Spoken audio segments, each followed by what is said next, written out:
4個轆去廣州有咩玩？交通篇。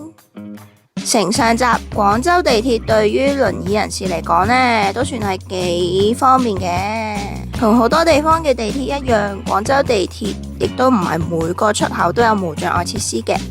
呢個時候，我哋可以去微信小程序 search 廣州地鐵，打開之後就可以去到乘車碼頁面，揾到線網圖，選擇對應嘅路線同站點，之後就會見到無障礙設施，click 入去就睇到邊個出口有咩無障礙設施噶啦。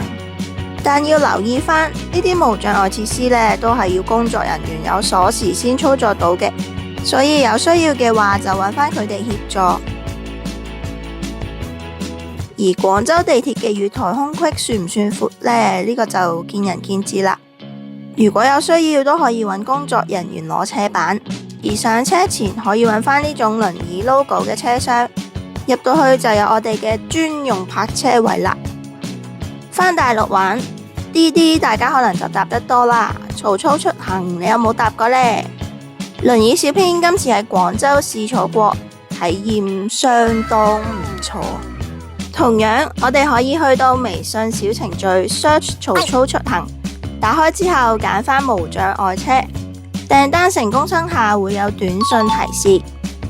用車當日喺預約好嘅出發地等車，車到咗師傅就會準備好車板，之後親自去協助我哋上車。入到車廂，電動輪椅可能就要打橫坐啦，但手推應該啱啱好，扭返正嚟坐都冇問題，仲可以欣賞沿途嘅風景。交通就講到差唔多啦，下集輪椅小編同大家分享廣州嘅住宿啦。